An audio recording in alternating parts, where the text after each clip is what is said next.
बिस्मिल्लाहिर्रहमानिर्रहीम। अस्सलाम वालेकुम। ठीक है, आज हमारा एक टॉपिक जो हमने अभी थोड़ी देर पहले डिस्कस किया था, जो हमारे पास बेसिक मॉलिक्यूल्स हैं, बायो मॉलिक्यूल्स हैं, उनमें से एक हमारे पास पोर्शन था न्यूक्लिक एसिड्स का। अब न्यूक्लिक एसिड्स की मेजरली अगर हम टाइप्स देखें तो दो टाइप्स देखते हैं, डिऑक्सी न्यूक्लिक एसिड और राइबो न्यूक्लिक एसिड। इसमें भी मेन डिफरेंस इस वजह से होता है क्योंकि डीऑक्सी में हमें नाम ही बता रहा है डीऑक्सी, इसमें एक ऑक्सीजन की कमी होती होगी, और राइबोन्यूक्लिक एसिड और इन दोनों में मेन डिफरेंस ये होता है कि जो डीएनए होता है वो डबल स्ट्रैंडेड होता है, आरएनए सिंगल स्ट्रैंडेड होता है। ठीक है, ये एक रफ सी पिक्चर है हमारे डीएनए की, डबल स्ट्रैंडेड है। इसमें आप देख सकते हैं दो स्ट्रैंड्स मिले हुए हैं। अगर हम इसको काटें तो ये एक स्ट्रैंड ये पर्पल वाला, दूसरा स्ट्रैंड ये रेड वाला, ये दो स्ट्रैंड्स हैं, ये दरमियान में से हाइड्रोजन बॉन्ड से जुड़े हुए हैं। कहीं पे ट्रिपल बॉन्ड है, कहीं पे डबल बॉन्ड है, तो ये बॉन्ड से जुड़े हुए हैं। तो ठीक है, ये देख रहे हैं हम देख सकते हैं कि दो स्ट्रैंड्स आपस में जुड़े हुए हैं, इसलिए हम इसको जो डीएनए इसमें ये डबल स्ट्रैंडेड इसको कहते हैं। सिंगल स्ट्रैंड को हम ऐसे ऐसे एक्सप्लेन कर सकते हैं, जैसा कि ये देखें। ठीक है, ये ऐसे, और इनके दरमियान लाइगेशन होती है। ठीक है, लाइगेशन को हम लाइगेटिव्स वगैरह हमने अपने एफएससी में पढ़ा है। लाइगेशन का बेसिक मीनिंग होता है ग्लू वाला काम होता है, जोड़ना। ठीक है, इन पे ना स्टिकी एंड्स होते हैं जिनकी वजह से ये जुड़ जाते हैं। जैसे हम बायोटेक्नोलॉजी, जो कि एक बहुत रैपिडली ग्रोइंग हमारी एक फील्ड है, ठीक है, उसमें बायोटेक्नोलॉजी भी अब नाम से लग रहा है हम जो हमारा लिविंग मैटर है उसके साथ टेक्निकली हम उसको ऑपरेट करने की कोशिश कर रहे हैं, और जेनेटिक इंजीनियरिंग उसमें आ जाता है। ठीक है, तो उसमें बायोटेक्नोलॉजी में ये होता है कि भाई हम कहीं से काट रहे हैं जीन को, कहीं से काट रहे हैं, कहीं और लगा रहे हैं, तो उनके लिए ग्लू, बायोलॉजिकल ग्लू जिसे हम कह सकते हैं, वो लाइगेटर्स होते हैं, कटर्स होते हैं, तो वो बायोटेक्नोलॉजी में डीप बंदा चला जाता है। ठीक है, तो अच्छा, जब हम जीन्स का नाम लेते हैं, क्रोमोसोम्स का और ये डीएनए, थोड़ी कन्फ्यूजन सी क्रिएट हो जाती है। Let me make it clear. हाँ, हम स्टार्ट करते हैं यहाँ से, सेल।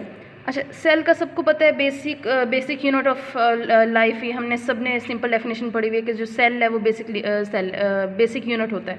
हाँ, ह्यूमन जो सेल होता है उसकी साइड जो बाउंड्री होती है वो सेल मेम्ब्रेन होती है, और प्लांट्स में वो सेल वॉल होती है, जिसकी वजह से वो इतने रिजिड और स्ट्रिक्ट से होते हैं। अगर हम में भी सेल वॉल होती तो हम भी प्लांट जैसे दिखते हैं। ओके, तो सेल के अंदर न्यूक्लियस सेंटर हमें पता है, सेंटर जो एक पावर प्लांट कह सकते हैं, एक टाइप से आप इसे इमेजिन कर ले, एक सिटी है, उसमें एक जो मेन, या एक कंट्री में जो एक जैसे कैपिटल होता है, हमारा कैपिटल इस्लामाबाद है, इसी तरह हम इसको न्यूक्लियस को ले सकते हैं। अच्छा, न्यूक्लियस में ना नॉर्मली नॉन डिवाइडिंग सिचुएशन में वहाँ पे क्रोमेटिन थ्रेड्स की तरह, मैं आपको दिखाती हूँ यहाँ पे, ये देखें, फोकस करूँ ज़रा, ये देखिए, ये है हमारा जो न्यूक्लियस है, ये सेल नहीं है, don't confuse it with the cell. ये देखिए, सेल ये है, ठीक है, मैंने ऑर्गेनल्स नहीं बनाए, जो ऑर्गेनल्स हैं वो मैंने ड्रॉ नहीं किया, आपको पता है, मतलब डिफरेंट यहाँ पे नेटवर्क होता है पूरा, माइटोकॉन्ड्रिया होता है, सेंट्रियोल्स होते हैं, राइबोसोम्स होते हैं, rough endoplasmic reticulum, smooth endoplasmic reticulum, और वेजिकल्स, और मतलब वैक्यूल, बहुत कुछ होता है। मतलब सेल के जो ऑर्गेनल्स हैं वो डिफरेंट होते हैं। अच्छा, हम मेन किस पे फोकस कर रहे हैं? हम फोकस कर रहे हैं न्यूक्लियस पर। अच्छा, ये जो मैंने डॉट्स बनाए हुए इनका मतलब है न्यूक्लियर पोर्स। ठीक है, ये मैंने कट किया है ताकि आपको थोड़ा सा यहाँ पे मैं क्लियर कर सकूँ। इसको इमेजिन करिए, मैंने इसको मैग्नीफाई कर दिया, इस इतने से पार्ट को मैंने मैग्नीफाई करके यहाँ पे दिखा दिया। हमारा जो न्यूक्लियस होता है वो रियल में ऐसा होता है। यहाँ पे ये पोर्स हैं, ये पोर्स बताऊँ क्यों होते हैं? क्योंकि यहाँ पे जो ये है ना न्यूक्लियस, अब हमें जो एक्चुअल में हमें जैसे दिखाया जाता है, हमें हमारी अंडरस्टैंडिंग के लिए दिखा दिया जाता है एक पूरी बाउंड्री ये बना दी, ये पूरी बाउंड्री, ये सिर्फ अंडरस्टैंडिंग है। इन रियल इनकी कोई बाउंड्री नहीं होती। इन रियल माइक्रोस्कोप के अंदर आप इसको करेंगे ना ऑब्जर्व, एक नॉन प्रोफेशनल बंदा ऑब्जर्व करेगा तो उसको समझ ही नहीं आएगी, क्योंकि इन रियल कोई बाउंड्री नहीं होती। इनको डिफ्रेंशिएट करने के लिए डिफरेंट स्टेनिंग मेथड्स होते हैं, स्टेनिंग करते हैं, जिसकी वजह से ये डिफ्रेंशिएट हो जाते हैं। ठीक है जी। अच्छा, ये इसी तरह ये जो न्यूक्लियोलस है, न्यूक्लियस के अंदर डार्कली स्टेन्ड एक एरिया होता है न्यूक्लियोलस, ठीक है। ये भी स्टेनिंग के थ्रू हमें पता चलता है। इसको सेंटर ऑफ राइबोसोम्स भी कहते हैं। यहाँ पे राइबोसोम सब यूनिट्स बनते हैं। राइबोसोम के 2 सब यूनिट होते हैं, एक स्मॉलर एक बिगर यूनिट, ये भी हमने पढ़ा हुआ है। तो वो क्या करते हैं, यहाँ से इन पोर्स के थ्रू यहाँ से बाहर आते हैं। ये पोर्स के थ्रू क्या आते हैं बाहर, वो राइबोसोम्स बाहर आते हैं। बाहर आके वो उनकी ट्रांसलेशन ट्रांसक्रिप्शन वगैरह होती है और वो एक प्रोटीन बना देते हैं। तो इस तरह हम देख रहे हैं कि अब हमने ये भी पढ़ा हुआ है कि हमारा जो बॉडी में ड्राई वेट है, जो हमारी बॉडी में प्रोटीन का ड्राई वेट है, वो तकरीबन 50% हमने पढ़ा होगा, या मे बी मैक्स गूगल पे देखेंगे तो 30%, ठीक है। तो हम देख रहे हैं कि मेजर हर चीज़ की बेस पे आके हमारे क्या आ जाते हैं, न्यूक्लियोटाइड्स। न्यूक्लियोटाइड्स हर चीज़ की बेस हैं। अब आपको इसकी बहुत अच्छी एग्जांपल दे सकती हूँ कि जैसे आप सपोज़ आप स्ट्रॉबेरी खा रहे हैं, ठीक है।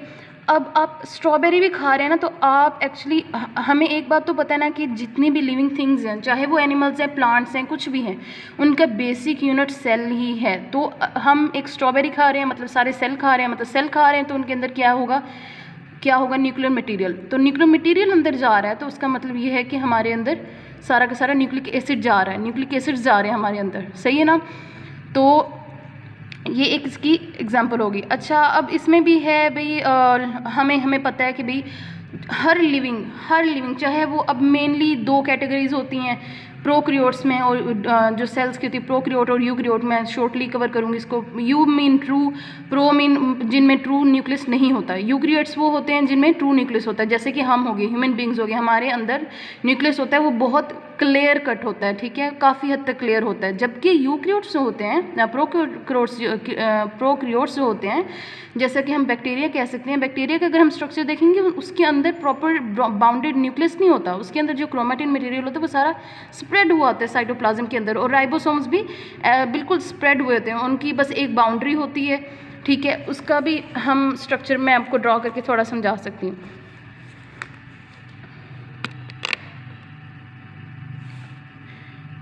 अच्छा जी, ये सपोज ये एक हमारे पास क्या हो गया, बैक्टीरियम। ये इसके ऊपर जो उसके फ्लैजेलम हो सकते हैं, कुछ भी हो सकते हैं, उसकी एक्सटेंशंस हैं, ठीक है जी। उसके अंदर ना ऐसे ये मटेरियल पूरा फैला होता है, और जगह जगह ऐसे डॉट्स होते हैं, वो क्या होता है, राइबोसोम्स होते हैं फ्रीली। मतलब प्रोक्रियोट्स में सिंपल वर्ड्स में हम कह सकते हैं कोई भी जो होते हैं मेम्ब्रेन बाउंडेड ऑर्गेनल्स नहीं होते। हमारे जो सेल, जो यूक्रियोटिक सेल्स हैं, उनके अंदर मेम्ब्रेन बाउंडेड जो है ऑर्गेनल्स होती हैं। वैक्यूल के अगर हम गौर करें, वैक्यूल है डबल मेम्ब्रेनस होता है। अगर हम इसकी बात करें, पूरा सेल है वो मेम्ब्रेनस है, उसके अलावा न्यूक्लियस मेम्ब्रेनस है। हमारे पास माइटोकॉन्ड्रिया डबल मेम्ब्रेन है, उसकी बाहर वाली स्मूथ अंदर वाली जो है कर्व्स बनाती है, क्रिस्टी वगैरह बनाती है, ठीक है जी। तो ये हो गया इसके बारे में, और यू और प्रो का भी आपको डिफरेंस पता चल गया। अब मैं आपको ये सिंपल थोड़ा क्लैरिफाई कर देती हूँ। ये देखिए, अच्छा पहले हम सेल में जाएंगे, ठीक है। सेल में आगे हमें न्यूक्लियस मिल जाएगा, जो कि अगर नॉन डिवाइडिंग सेल है तो उसमें न्यूक्लियस, अच्छा न्यूक्लियस है, उसके अंदर है क्रोमेटिन मटेरियल, या इसको हम कह सकते हैं जेनेटिक मटेरियल। अच्छा, अगर नॉन डिवाइडिंग है ना, नॉन डिवाइडिंग सेल नॉर्मल जैसे सिचुएशन में होता है, वहाँ पे हमें क्रोमोसोम्स कभी नहीं नज़र आते। पॉइंट टू बी नोटेड कि हमें नॉर्मली अगर सेल डिवाइड नहीं कर रहा तो हमें क्रोमोसोम बिल्कुल नज़र नहीं आएगा। हम क्रोमोसोम को सिर्फ उसी सिचुएशन में दे सकते हैं। मैंने इसको ड्रॉ करने की कोशिश की है, अगर आपको नज़र आ जाए, ये देखें। अच्छा, नॉर्मली क्या होता है, ये बिल्कुल ऐसे थ्रेड लाइक इसको कहते होते हैं, क्रोमेटिन मटेरियल फाइबर्स होते हैं, बिल्कुल थ्रेड लाइक ऐसे ही फैले होते हैं। अच्छा, जब उन्होंने क्या होना होता है, इसके पूरा सेल साइकिल है, डिवीजन का पूरा एक सेल साइकिल है। जब डिवाइड करना होता है फिर ये क्या होते हैं, ये थिक हो जाते हैं, ये ऐसे शफल होते हैं, और क्या बना देते हैं, ये स्ट्रक्चर, ये क्रोमोसोम्स, ठीक है। ये एक क्रोमेटिड है, एक क्रोमेटिड ये है जी, और एक क्रोमेटिड ये है, और ये यहाँ से ये काइनेटोकोर है, ये इनका सेंट्रल पॉइंट है। यहाँ पे फाइबर आके जुड़ता है जो कि सेंट्रियोल से बनता है। अब हमारे पास सेंट्रियोल्स होते हैं जी, सेंट्रियोल हमारे यहाँ पे अपोजिट पोल्स पे होते हैं। ये हमारा सपोज एक सेल है, ठीक है। ये मैंने एक उसका थोड़ा ओरिजिनल करके कोशिश की है कि थोड़ा ओरिजिनल आपको सेल दिखाऊँ, क्योंकि ओरिजिनल में ना बिल्कुल ऐसे मेम्ब्रेन बाउंडेड हमारे नहीं होते। ओरिजिनल में हमें ऐसा ही नज़र आता है, अगर हम गूगल करेंगे तो ऐसा ही नज़र आएगा।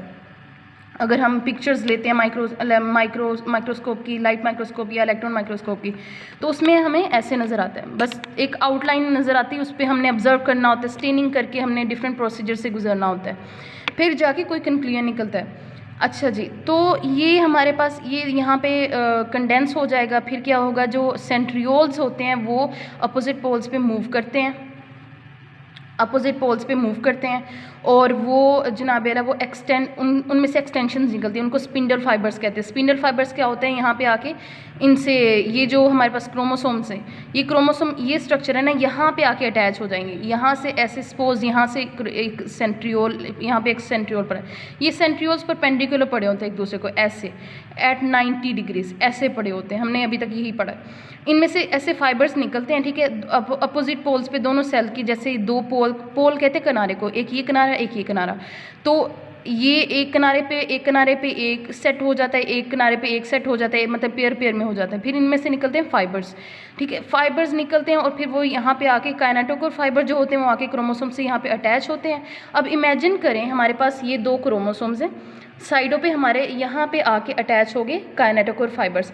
अब ये इनको खींचेंगे, मैं आपको मिसाल देती हूँ, जैसे ये सपोज हमारे पास क्या हो गए, ये काइनेटोकोर फाइबर्स हो गए, ये इनको खींचेंगे तो ऐसे हो जाएगा ना, अलग सेपरेट हो जाएंगे, तो दो क्रोमोसोम्स जो होते हैं वो अलग हो जाते हैं, और क्रोमेटिड सिस्टर्स में अलग मतलब बिल्कुल डिवाइड हो जाते हैं। ये डिवीजन का प्रोसीजर है, ये इट्स नेचुरल, और ये होता है मियोसिस माइटोसिस, इसमें दो टाइप्स हैं, ठीक है, एक में गैमीट फॉर्मेशन के लिए मियोसिस होता है, और नॉर्मली जो हमारे गैमीट्स हैं, मतलब जो हमारे स्पर्म्स और एग्स हैं, उनके अलावा जो जितने भी सेल्स हैं उनमें माइटोसिस होता है, ठीक है जी। और इंटरेस्टिंग इन्फॉर्मेशन कि हमारे जो नॉर्मली जैसे कोई बेबी पैदा होता है तो उसमें जेंडर जो मेन जेंडर की बेबी बॉय होगा या बेबी गर्ल होगी, वो कौन सा क्रोमोसोम कर रहा है, ये मैं आपको बताती हूँ, वो वाई क्रोमोसोम कर रहा होता है। अच्छा, ह्यूमन में 46 क्रोमोसोम्स हैं, 46 क्रोमोसोम्स हैं और 23 पेयर्स हैं, पेयर्स की फॉर्म में होते हैं। मैंने थोड़ा पोर्ट्रे करने की कोशिश की है, ऐसे पेयर्स की फॉर्म में होते हैं, डिफरेंट पड़े होते हैं ऐसे। अच्छा, सब डिफरेंट होते हैं, और जो एक्स और वाई ये हमारे, इनको हम कह सकते हैं हमारे जेनेटिक या सेक्स क्रोमोसोम्स कह सकते हैं। ये एक्स अगर होगा तो फीमेल होती है, अगर मतलब दोनों आपके क्रोमोसोम्स आपके अंदर एक्स होंगे तो ये एक्स मतलब फीमेल को रिप्रेजेंट कर रहा है, और जो वाई वाला क्रोमोसोम है ये मेल को रिप्रेजेंट कर रहा है। जो वाई होता है ये डोमिनेंट होता है, ठीक है। तो अगर हमारे जो जैसे जेनेटिक्स में आगे वाई आ जाए या XY आ जाए, तो मतलब एक फ़ीमेल तब पैदा होगी जब दोनों एक्स होंगे, ठीक है। हाँ, बट अगर एक्स के साथ वाई आ गया ना, तो अकेला चाहे वाई है या वाई के साथ वाई है, तो मेल बेबी बॉय हमारे पास पैदा होगा। तो हमारे पास जो जेंडर है वो कौन सा क्रोमोसोम कर रहा है डिटरमिन, ये हमारा वाई क्रोमोसोम कर रहा है, ठीक है। तो इसी तरह हमें पता है ये हेरिडिटरी, ये जो जेनेटिक है, ये जेनेटिक्स हैं, ये सारा इसका हेरिडिटरी करैक्टर होता है, ये मतलब इनहेरिटेंस होता है, ये मतलब एक जनरेशन से दूसरी जनरेशन करैक्टरिस्टिक्स पास होती हैं। हम जो नज़र आ रहे हैं ना, जो भी हम नज़र आ रहे हैं, मतलब हमारी आइज़ का कलर, हमारे बालों का कलर मैं ऑलरेडी बता चुकी हूँ, मतलब हमारे एक करैक्टरिस्टिक अल्लाह ताला ने प्री प्लान की होती है डिफरेंट जीन्स की फॉर्म में, ठीक है। अच्छा, अब फिर टॉपिक से थोड़ा फिर साइड पे चले गए। क्रोमोसोम्स हैं, क्रोमोसोम्स का और क्रोमाटिन का आपको पता चल गया कि कैसे क्रोमोसोम्स कब अपीयर होंगे, डिवीजन की फॉर्म में अपीयर होंगे। अब जो क्रोमोसोम है, क्रोमोसोम के अंदर आगे हमारे पास जीन्स आ जाएंगे। अच्छा, क्रोमोसोम्स कैसे, ये देखिए क्रोमोसोम ऐसे है ना, हम इसको यहाँ पे मैंने इसको यहाँ पे वो किया हुआ है, मज़ीद आपको करके दिखाती हूँ। ये सपोज एक क्रोमोसोम है, ये काइनेटोकोर सेंटर है उसका, इसको अगर हम इसका जैसे एक हमारे पास रील होती है उसका धागा खींचे, इस तरह इसका धागा खींचे तो इसका बेसिक जो एक निकलेगा ना धागा बाहर को, ये देखिए ये DNA का स्ट्रैंड है पूरा।